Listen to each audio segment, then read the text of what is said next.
Let's find our new favourite greens by filling a sketchbook spread with cute little trees. If you love painting trees, you already know that you need lots of different types of green, and they need to be quite natural greens. That can be tricky, but don't worry, no boring colour swatching or mixing is required. Let me show you. Let's set ourselves up with some wavy lines to suggest some undulating hills that we can pop our trees on. I'm using a mixed media sketchbook, so I know it'll take the water. It's not going to be as good as watercolour paper, but you know, we're just having a look at the colours today, so it's not going to be too much of a problem.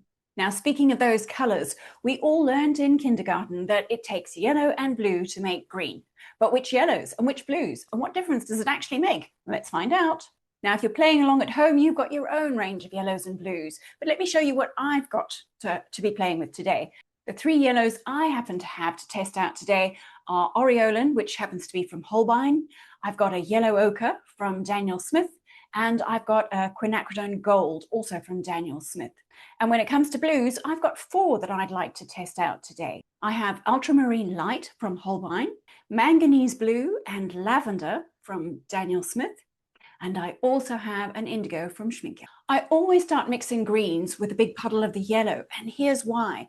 You know, if you take those three primary colours, the yellow, the red and the blue, and you consider them for a moment just in terms of their value, which is their lightness or darkness, there's something interesting that's worth remembering about these colours. I can show you this by turning this image into black and white, but the other way you can do it is just by half closing your eyes. When you do that, you lose some of the colour information and you see the colours more in terms of their lightness or darkness. It's a very useful thing to do. Are you doing it right now? Go ahead. No one's watching you. My point is, when you look at these colours in terms of their value, you do notice that the yellow is very much the lightest colour. So that means it's only going to take a tiny drop of blue to turn it into a green. Whereas if you start with the dark colour, it's going to take loads of the light colour to actually make a difference. I'm going to start with my bright, vibrant Aureolin yellow, and I'm going to mix with it the ultramarine light. It's what I consider to be my most basic blue, and this does give me a very sort of reliable standard green colour. Let's pop a little blob of that mixed colour onto one of our little hill sections. We're going to turn it into a tree in a moment. But since we were talking about values and light and dark, let's see if we can do a lighter green. Now, watercolourists know that we don't add white. Normally, that's how acrylic painters and oil painters might go about lightening a colour, is by adding some white. We don't have white paint, we know, we just add water. That allows more of the paper to show through and creates a lighter version of the colour. So let's give that a go. Now, if you've tried this before, you might have been a little disappointed and found that what you actually end up with is a very wishy-washy green. It is, in fact, a lighter version of the colour we just mixed, but I don't think that's going to be particularly helpful to me in a painting. So the thing you really want to do if you're making a lighter green is add more yellow, not add more water. Let's have a go at mixing another green using a different blue. So I'm going to keep the same Aureolin yellow, and this time I'm going to go for my manganese blue. Now that's a little bit different from the ultramarine. It's much more of what I would consider perhaps to be a sky blue. And you can see this does give us a very happy, vibrant green. I'm popping in my blob shape to signify the leafy part of the trees, but what I also want to do is add a little bit of the yellow to the top left to suggest the more sunlit leaves, and put in a little bit more of the blue in the bottom right to suggest some of the leaves that are in shade. I'm doing this just for fun, to give my little whimsical trees a bit of shape, but I'm also doing it because it's going to help me to remember which colours I used in which colour mixes on my little spread here. The quality of the watercolour paper is really going to have an impact on how the colours blend when you do this extra dropping in of the colour. But I know this is just my sketchbook project to have a look at what greens I can mix, so I'm not too worried about it at the moment.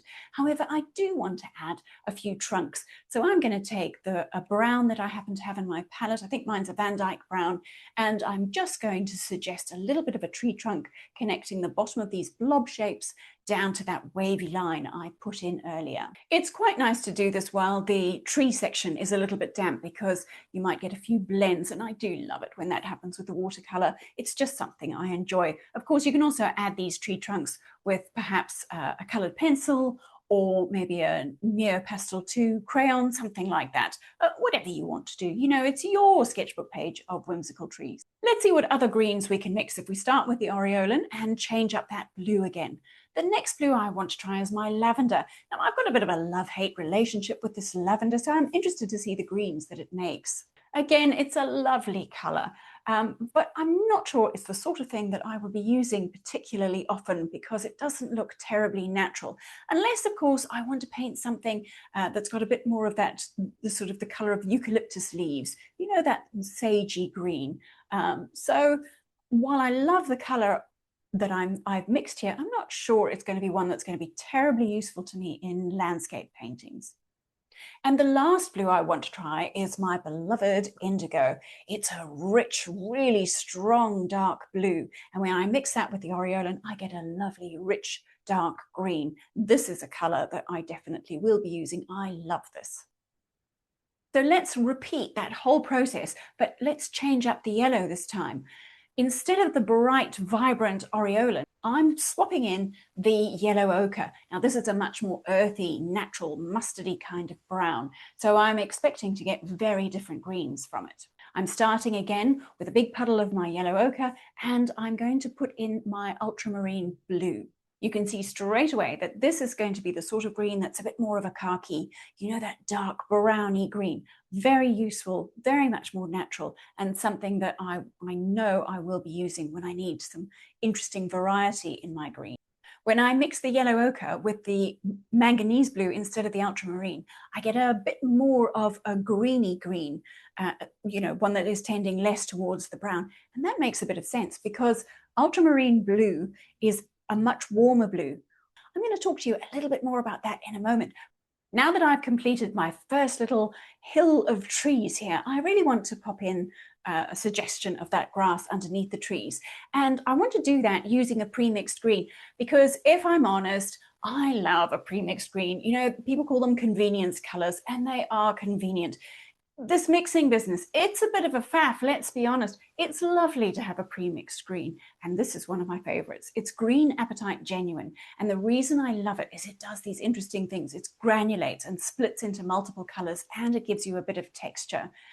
If you want to know more about granulating colors like this, I've got a whole separate video about it. I'll link it up in the cards and down in the description. But let's get back to our greens. I have 2 more blues to mix with the yellow ochre to see what I can achieve. The last yellow that I want to test out is my quinacridone gold. I adore this color. It is rich and vibrant, and it has a little bit more warmth to it. So it's tending slightly more towards orange. Now, I know that that's probably going to give me a little bit more of a natural green compared to, say, the aureolin, because we know that anything that's got that little bit of warmth to it is actually going to give us a more natural, neutralized, muddy green, as we might say. But, you know, in this context, muddy isn't a bad thing. We actually do want neutral, more neutral, natural-looking colors. Let me show you another one of my pre-mixed convenience greens. This one is called May Green, and it is so vibrant. It's a little bit wild. It's almost neon. I do love it. You know, there's a time and a place for these things. It's not often in the landscape, this color, I have to say. So I do find reasons to use it and places that I can use it. Sometimes it's really good for the very sunlit, bright grass. But most of the time, if I wanted to use this in a painting and have it look a little bit more realistic or natural, I would want to dull it down a little. And the way to do that is by adding another color, a little bit of a pink. I've chosen pink because it's the color opposite green on the color wheel. Any sort of pink or red, a little drop of that is going to take your bright, vibrant green and turn it into more of an olive, more of a muddy, neutral version of itself. Let me show you what a difference it makes. Look at this little tree painted with the same May green, but with a little bit of the pink I happen to have is Rhodonite Genuine. That's what I used in there. But any pink would have a similar effect.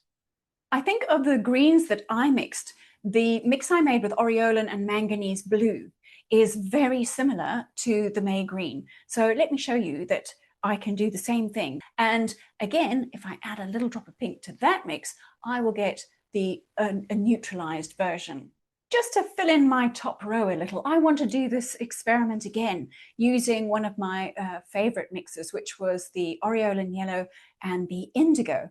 That makes a green I really love and would be very happy to use all on its own. But let's see what its slightly neutralized version, desaturated, let's see what that looks like. Now, if you're wanting to modify a green that you've got, whether it's a convenience green or one that you've just mixed up on your palette, red isn't the only option. One of my favorite colors to add to trees when I'm painting them for the sort of shadow colors and to add a bit of variety to the greens is actually purple. Yes, I know. If you've been around here before, you probably know I'm a bit of a purple nut. But let me show you what happens when I add manganese violet to that May green, which is this really vibrant color. You'll see it does the same sort of thing of calming down that crazy neonness and desaturating it a little bit. And just because I can, I'm going to finish up this last little space by creating a little tree out of my favorite green apatite genuine, which was the color I've been using to put in those rolling hills. Aside from just having a lovely, joyful page, here's what I think is worth remembering. When you want to make a green lighter, while you can do it with water, you're going to end up with a wishy-washy effect, and you're probably better off doing it with a bit of yellow. So I think ultramarine blue, out of the ones I tested, is probably my best blue for mixing greens, closely followed by the indigo, which I absolutely adore. Those colors just delight me. Considering the yellows, you can see that the most natural greens are achieved by using the yellow ochre in the mix. That gives you a really muddy neutral. In fact, perhaps a little bit too much. For me, I think quinacridone gold is probably the winner. It's that in-between, not quite as vibrant as the greens I get with the aureolin yellow, and not quite as muddy as the ones using the yellow ochre. Wild, vibrant neon greens are lovely, and I think we need have no fear of them because now we do know how to neutralize them if need be. A little drop of pink will easily do that, and it's not the only option. We can also add a little bit of purple to get some interesting effects. And lastly, I wouldn't be afraid of pre-mixed greens. You know, you do often hear people say that pre-mixed greens are terrible, unnatural things, and they're a big waste of money and, you know, lazy way of painting. I don't think that's true at all. They can be wonderful. And the fact that we have done all this work figuring out how to mix our greens gives us so much information about how to modify any of these pre-mixed colors if we actually want to.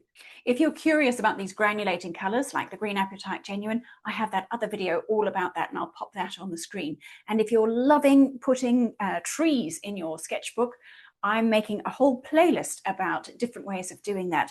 I'll put that on the screen too, so you can watch those next. Happy painting!